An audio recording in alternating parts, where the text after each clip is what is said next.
กติจะเปิดบล็อกเวลาเช้าแล้วก็แบบเริ่มต้นทำกิจกรรมต่างๆช่วงนี้นินเป็นฟีลแบบอยู่ดีก็ไม่ค่อย productive ในการทำบล็อกนะคะตอนนี้จูน energy กลับมาแล้วว่าฉันจะต้องหยิบกล้องมาถ่ายบล็อกให้พวกเธอได้ชมต่างๆอัปเดตชีวิตใดๆนะคะปีใหม่ของเพื่อนๆเป็นไงบ้างอันนี้คือแบบบล็อกแรกของปี 2023 เลยนะอยากจะมาแคชอัพว่าเพื่อนๆเป็นยังไงบ้างคอมเมนต์มาบอกกันบ้างนะนินอยากอ่านว่าเป็นไงแพลนชีวิตทำอะไรกันบ้างมี New Year Resolution ยังไงบ้างนะคะก็มาเล่าให้ฟังกันบ้างนะคะนินก็มองว่าปีนี้นินตั้งใจว่านินอยากจะเดินทางให้มากขึ้นก็ในปีนี้นินหวังว่าโปรดักต์ถัดไปของนินที่เป็นแบรนด์ Black อะโปรเจกต์002จะต้องคลอดแล้วล่ะเพราะนินรู้สึกว่าส่วนผสมอะไรต่างๆที่นินได้เทสมาตลอดทั้งปีที่ผ่านมา1ปีเต็มๆอะมันเริ่มจะลงตัวแล้วนะคะยังไงรอติดตามนะคะเพื่อนๆคนไหนที่เป็นสิวมีปัญหาสิวนู่นนี่นั่นตัวช่วยตัวเนี้ยจะช่วยกู้ผิวแบบเร่งด่วนนะจ๊ะเอาล่ะตอนนี้เป็นเวลาเกือบจะ5 โมงแล้วนะคะนินก็จะมาเก็บบ้านนิดนึงเพราะ2 อาทิตย์ที่ผ่านมาเหมือนมีพัสดุอัดอั้นตันใจจากแบรนด์ต่างๆส่งมาให้นินเยอะมากแบบกองเป็นภูเขาเลยแล้วตอนนี้คือบ้านรกมากนะคะถ้วยชามลามไหอะไรก็คือไม่ได้มีเวลาล้างจานเลยปกตินินจะไม่ชอบดองจานไว้ในซิงค์เพราะรู้สึกว่าถ้าบ้านมันสกปรกบ้านมันรกเราจะไม่มี energy ในการทำงานซึ่งก็จริงที่ผ่านมาคือแบบรู้สึกว่าแบบไม่ค่อย productive นะคะก็เอาหลักวันนี้เราจะมาเก็บบ้านด้วยกันเนาะแล้วก็เมาส์มอยไปเพลินๆเริ่มเลยก่อนที่จะไปเคลียร์มุมต่างๆข้างนอกห้องนอนนะคะนี่ก็อยากจะมาอัปเดตมุมใหม่ตรงนี้นะคะคือถ้าใครสังเกตดูดีๆเนี่ยเชลฟ์อันเนี้ยจะอยู่ด้านนอกแล้วก็ตั้งทีวีใช่ปะตอนนี้นินกับนิกซื้อเขาเรียกอะไรนะชั้นวางทีวีใหม่นะคะแล้วก็ย้ายตู้อันเนี้ยเข้ามาในห้องนอนก็เลยได้มุมน่ารักตรงนี้ซึ่งแบบรู้สึกว่ายังจัดไม่ลงตัวแต่ก็รู้สึกว่าเหมือนได้อีกมุมนึงสำหรับไปถ่ายรูปสิ่งของรีวิวนั่นนี่ตรงนี้ได้อีกมุมนึงเนาะเอาจริงยังไม่ได้เรียกว่าจัดมากเหมือนกับแบบว่าเอาของมาวางเรียงๆก่อนนะคะก็มีต้นไม้มาลกปุกปิกของนินวางอยู่ตรงนั้นอันนี้เป็นแบบเครื่องพ่นเขาเรียกอะไรนะอโรมาของแบรนด์ปานปุรินะคะแล้วก็มีเทียนที่เป็นของขวัญจากบ้านลูนี่สโตนแล้วก็นี่ต้นไม้แบบนินภูมิใจมากกับต้นนี้ขออวดหน่อยจริงๆตอนแรกนินซื้อมา1 กระถางแล้วนินเพิ่งรู้ว่าชีอะแตกยอดแตกใบหรือว่าเพาะชำอะไรเพิ่มเติมได้แบบง่ายมากๆนะนินเพาะชำออกมาได้หลายต้นเลยนะคะแล้วก็ถ้าน้องคนนี้เริ่มยาวเหลือยาวแล้วก็เดี๋ยวอาจจะมูฟน้องไปใส่กระถางดินนะคะหรือจะไว้ในขวดแบบนี้ก็ได้เก๋ๆสำหรับใครที่ปลูกต้นไม้ไม่เก่งนะอย่างนินเป็นคนปลูกต้นไม้ไม่เก่งแต่ชอบต้นไม้มากแนะนำเลยภูสนิมง่ายมากแค่แบบเอาก้านมาชำในน้ำนะคะหรือว่าจะเอาก้านไปชำในดินก็แตกใบไวเหมือนกันส่วนอันนี้นะคะเป็นหินจากคุณโรสนะคะโรสเนี่ยเป็นเพื่อนใหม่ที่เราได้รู้จักซึ่งโรสเป็นแม่หมอเปิดไพ่ยิปซีที่อ่านไพ่คมมากๆแล้วนินเคยเปิดไพ่ถามโรสว่าโรสนินมีสิ่งศักดิ์สิทธิ์อะไรคุ้มครองซึ่งของจี๊ดอย่างเงี้ยของจี๊ดเขาจะมีแบบพญานาคนู่นนี่นั่นเทพนั้นนี้คุ้มครองเขาอยู่เพราะว่าเขาบูชาใช่ปะอย่างเนิร์ดพอเปิดไพ่มาก็เห็นเลยว่าเป็นไพ่แบบพระพิฆเนศอะไรเงี้ยพอเนิร์ดบูชาพระพิฆเนศอยู่แต่นินเปิดไพ่ออกมาคือไม่ขึ้นเทพอะไรเลยขึ้นเป็นรูปดวงจันทร์นะคะโรสก็เลยวิเคราะห์ออกมาว่าสิ่งศักดิ์สิทธิ์ที่คุ้มครองนินอยู่น่าจะเป็นฟีลแบบพลังงานจักรวาลพลังงานธรรมชาติแล้วก็พลังงานหินอะไรเงี้ยซึ่งก็อาจจะจริงนะคะเพราะว่าตัวนินเองไม่ใช่คนที่แบบบูชาเทพอะไรจริงจังแต่นินไม่ได้ลบหลู่นะคะคือเวลาไปไหนมาไหนนินก็ไหว้ถ้าใครพาไหว้นินก็ไหว้นินก็เคารพสิ่งศักดิ์สิทธิ์แต่ว่านินไม่ได้อัญเชิญท่านมาแบบบูชาในบ้านแบบนี้เนาะก็เลยอาจจะเป็นเหตุผลนั้นที่เราไม่ได้มีเทพที่เป็นองค์อะไรคุ้มครองออกมาให้ชัดเจนนะคะโรสก็เลยให้เป็นหินแบบนี้มาซึ่งก็แบบอันนี้จะเป็นนินจำชื่อหินไม่ได้ว่าคือหินอะไรแต่จะเป็นหินที่ช่วยให้แบบส่งพลังงานความสงบความผ่อนคลายcalming อะไรอย่างเงี้ยเนาะนินก็เลยเอาหินนี้มาตั้งไว้ในห้องนอนนะคะเพื่อที่จะแบบว่าห้องนอนมันเหมาะกับการผ่อนคลายหลับสบายหลับสนิทอะไรประมาณนี้นะคะก็สิ่งนี้ได้มาจาก H&M น่ารักมากอันนี้เคยพูดไปในบล็อกเนิ่นนานมาแล้วนะคะอันนี้ก็ได้มาจาก H&M Home คิ้วๆเอามาตั้งก็แบบดูเก๋ดีพลูฉลุอันนี้ก็เลี้ยงง่ายมากคือตั้งไว้เฉยๆชีก็แบบตอนที่นินซื้อมาชีเป็นแบบหน่อต้นเล็กๆเองนะแล้วชีก็แบบเลื้อยเยอะออกมาแตกหน่อแตกใบเวอร์เนี่ยขยะกองเวอร์ดอกไม้ก็คือเน่าแล้วเน่าอีก ถ้วยชามลำไหที่กองมาประมาณ2วันแล้วนะคะเดี๋ยวนินจะขอจัดการมุมครัวก่อนเลย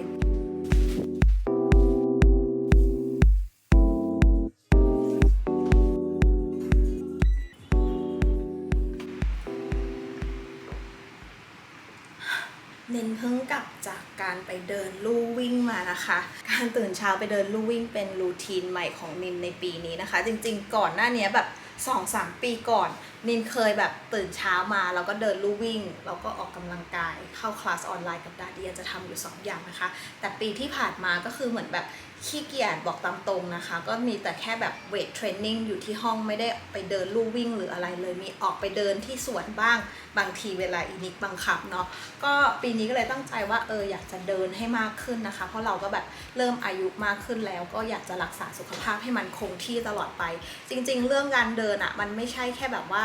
เกี่ยวกับอายุนะทุกคนไม่ว่าจะวัยไหนก็ควรที่จะแบบเดินออกกำลังกายนะคะเวลาเราไปเที่ยวต่างประเทศหรืออะไรอย่างเงี้ยก็จะได้ไม่เหนื่อยมากนะคะมีพละกำลังในการเดินเที่ยวเดินอะไรเนาะก็เลยตั้งใจว่าแบบจะเดินให้มากขึ้นนะคะที่ผ่านมานินตื่นมาเดินทุกวันเลยไม่มีขาดนะคะก็รู้สึกว่าสามารถทำได้แล้วนะคะสำหรับใครที่แบบกำลังเริ่มอยากจะออกกำลังกายแต่รู้สึกแบบยังขี้เกียจอยู่ยังรู้สึกว่าไม่อยากไปนู่นนี่นั่นมีข้ออ้างต่างๆนี่แนะนำว่าให้ลองเริ่มจากทำแบบระยะเวลาสั้นๆก่อนอย่างตอนที่นินเริ่มเดินวันแรกในปีนี้นินก็แค่แบบเดินแค่20นาทีแล้วก็เดินแบบเบาๆเลยนะเหมือนเป็นการแบบกระตุ้นร่างกายนิดนึงพอเราทำได้20นาทีแล้วเราก็ค่อยๆอัพเวลาขึ้นตอนนี้นินก็กำลังอัพเวลาเป็น30แล้วก็คิดว่าอาทิตย์หน้านินอาจจะอัพขึ้นเป็น40แล้วก็ค่อยๆอัพเป็นแบบ1ชั่วโมงอะไรอย่างเงี้ยนะคะเพราะว่าจริงๆแล้วนินเป็นคนไม่ชอบเดินไม่ชอบวิ่งเลยเพราะว่ารู้สึกแบบมันเหนื่อยง่ายอะไรเงี้ยก็พยายามกำลังแบบปรับร่างกายนะคะเวลาทำอะไรค่อยๆเริ่มต้นทำทีละเล็กทีละน้อยนะคะแล้วมันจะทำได้นานถ้าเราแบบไปทุ่มแรงทีเดียวครั้งเดียวอะไรเงี้ยแล้วเรารู้สึกเหนื่อยช็อตร่างกายมันก็ทำให้เราแบบไม่อยากออกกำลังกายต่อเนาะอันนี้เป็นทริคของนินนะคะความน่ารักของเทรนเนอร์ดิฉันดาเดียซื้อแหนมเนืองมาให้นินกินอีกแล้วนะคะแหนมเนืองร้านนี้นินรีวิวไปหลายครั้งแล้วว่าอร่อยมากชื่อร้านตีแหนมเนืองสระบุรีซัมติงนะคะก็คือเป็นร้านแหนมเนืองที่ขายอยู่ในสระบุรีแล้วบ้านดาเดียอยู่สระบุรีทุกครั้งที่นางกลับสระบุรีนางก็จะหิ้วกลับมาให้ก่อนที่จะไปอาบน้ำเห็นข้าวโพดน่ากินขอกินข้าวโพดก่อนเพราะว่ากูก็อยากรู้เหมือนกันว่า สามารถใช้คำว่าคุยถูกคอได้ไหมก็ถูกพอประมาณนึง เมื่อช่วงบ่ายนินแวบออกไปเซ็นทรัลเวิลด์มานะคะแล้วก็ซื้อดอกไม้มาเปลี่ยนในใจกันนะคะแล้วก็ไปโดนโต๊ะน่ารักมากเป็นโต๊ะแบบสีขาวเล็กๆนะคะกะว่าจะเอามาวางไว้ตรงหน้าโซฟาเผื่อแบบจิบน้ำแล้ววางหรืออะไรอย่างนี้นะคะก็เดี๋ยวเราจะมาต่อโต๊ะกันด้วยเนาะเสร็จปุ๊บนอกจากเซ็นทรัลเวิลด์แล้วนินก็แวะไปมูจิมาด้วยนะคะชอบเดินมูจิกับ H&M Home มากก็แม่บ้านเวอร์ซื้อฟองน้ำซึ่งแบบเป็นฟองน้ำมินิมอลล้างจานสีขาวน่ารัก1แล้วก็ซื้อถุงมือยางนะคะเล่าว่าทำไมถึงซื้อถุงมือยางเพราะว่านินเข้าไปสิ่งใน TikTok แล้วก็มีพี่ผู้หญิงคนหนึ่งที่แบบอายุ40แล้วแต่แบบหน้ายังเด็กผิวพรรณอะไรคือทุกอย่างนางยังดูเป็นสาวอยู่แล้วก็มือนางสวยมากนะคะแล้วนางก็ตอบคำถามว่าทำไมนางถึงมือสวยเนาะก็เขาบอกว่าเขาเวลาทำความสะอาดบ้านหรือทำงานบ้านล้างจานอะไรเงี้ยเขาใส่ถุงมือยางตลอดเพราะฉะนั้นมือเขาก็จะแบบไม่ได้โดนน้ำยาล้างจานอะไรอย่างนี้นะคะนิงก็อยากจะถนอมมือเหมือนพี่เขาบ้างนะคะก็เลยซื้อถุงมือยางมานะคะอันนี้มี6ชิ้น190 บาทเอาไว้ใส่ล้างจานก็เป็นสีขาวเหมือนกันคือนินชอบนิ้วมือตัวเองที่มันเรียวอย่างนี้นะคะแต่จริงๆแล้วถ้าดู texture บนผิวคือแบบมือเหี่ยวไม่ไหวแม่เราต้องมาถนอมมือกันบ้างแล้วนะคะนี่เอาไว้ใส่ล้างจานในชีวิตนี้ไม่เคยใส่ถุงมือล้างจานเลยเหอะล้างด้วยมือเปล่ามาตลอดชีวิตก็มีถุงมือแล้วเราก็ไม่รู้ทำไมอยู่ดีได้ขนมแถมด้วยเพราะว่านินไม่รับถุงหรือเปล่าก็ไม่รู้นะขนมน่ากินมากก็มีอะไรอีกก็ซื้อที่ตั้งแปรงสีฟันนะคะเ เป็นแบบหินเซรามิกแบบนี้นะคะอันละ99 บาท ซื้อกิฟต์ดำหนีบผมนะคะ คือเวลานินไปออกงานอีเวนต์น่ะนินทำผมไม่ค่อยเป็นก็จะมีแค่ปล่อยแล้วก็มีรวบตึงแบบเนี้ยก็เวลารวบตึงแล้วเราก็จะมีรูปผมห้อยๆแบบนี้ใช่ปะก็ต้องมีกิฟต์ดำไว้แบบติดๆหน่อยแล้วก็สิ่งสุดท้ายก็คือLip Filter ของ Muji นะคะเลือกมา2กลิ่นด้วยกันที่ชอบมีกลิ่นfloral ก็จะเป็นกลิ่นหอมดอกไม้น่ารักแล้วก็อีกกลิ่นหนึ่งที่ชอบคือกลิ่นกรีนนะคะเอาไว้ตั้งในห้องน้ำกลิ่นกรีนน่าจะเหมาะกับคุณนิกตั้งไว้ห้องอีนิกก็ห้องดิฉันเป็นกลิ่นดอกไม้คนสวยๆเอาไปเอาของไปตั้งในห้องน้ำกัน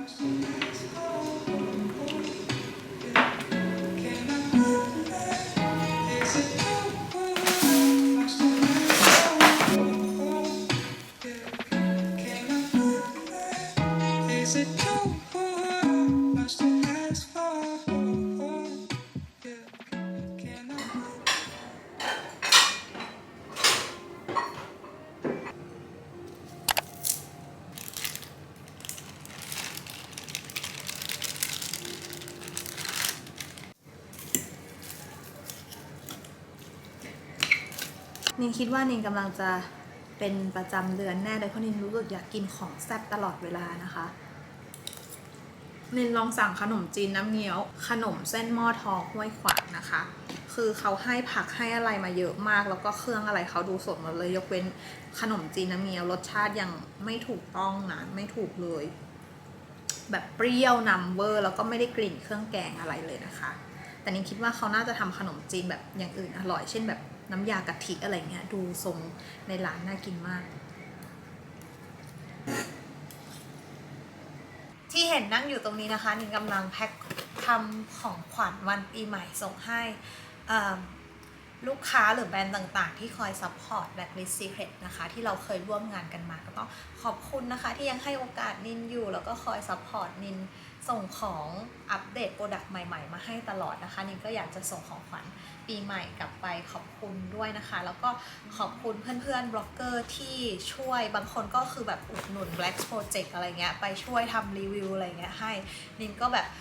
ประทับใจมากๆนะคะถ้าไม่มีเพื่อนๆลูกบ้าน Blacklist Secret แล้วก็เพื่อนๆบล็อกเกอร์ที่คอยช่วยรีวิวนะคะก็จะแบบ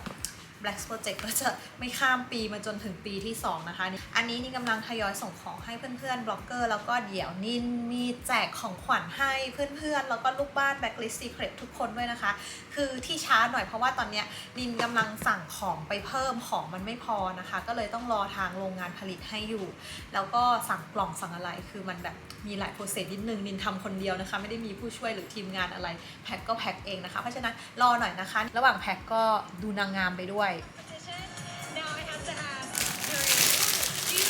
กล่องนี้ก็จะใส่เป็นถุงผ้าแล้วก็มีเป็นขวดน้ำลาย Blacklist Secret แบบนี้นะคะซึ่งเดี๋ยวลูกบ้าน Blacklist Secret ก็จะได้แบบนี้เหมือนกันนะคะแต่รอของก่อนนะก็เป็นถุงผ้าที่มีสกรีนคำว่า Rich of Good Energy Club นะนินมองว่าเพจ Blacklist Secret หรือนินเรียกว่าบ้าน Blacklist Secret ของเราเนี่ยเป็นเหมือนกับ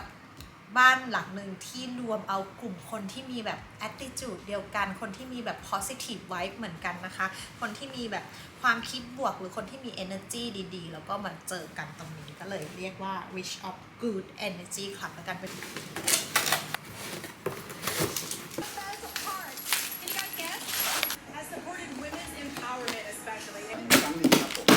วันนี้วันอาทิตย์นะคะเป็นวันของ Sis Talk นินอยากจะบอกว่าเวลานินทำ Sis Talk Q&A ใน IG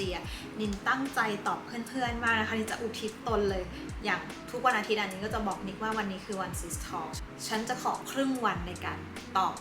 Q&A ในการคุยกับเพื่อนๆแล้วก็ตั้งใจตอบจริงๆนะคะเพราะนินเข้าใจว่าบางคนอยากมีเรื่องค้างคาในใจแต่บางทีกับเพื่อนสนิทก็อาจจะคุยไม่ได้หรือกับครอบครัวก็อาจจะคุยไม่ได้อะไรอย่างเงี้ยก็ต้องการคนที่รู้สึกว่าสบายใจที่จะระบายมันออกมาหรือถามคำถามนี้ออกมานะคะซึ่งนินก็ดีใจนะคะที่เพื่อนๆแบบไว้วางใจนินให้นินแบบช่วยตอบคำถามหรือช่วยชี้แนะแนวทางอะไรต่างๆในชีวิตเนาะก็ถ้าใครมีคำถามอะไรในใจอึดอัดเรื่องไหนอะไรในชีวิตความรักการงานการเรียนอะไรอย่างเงี้ยค่ะอันไหนที่แบบ แบบว่านิมพอจะมีประสบการณ์ตอบได้หรือช่วยแชร์ได้นิมก็จะตอบให้ทุกคนอยู่แล้วนะคะ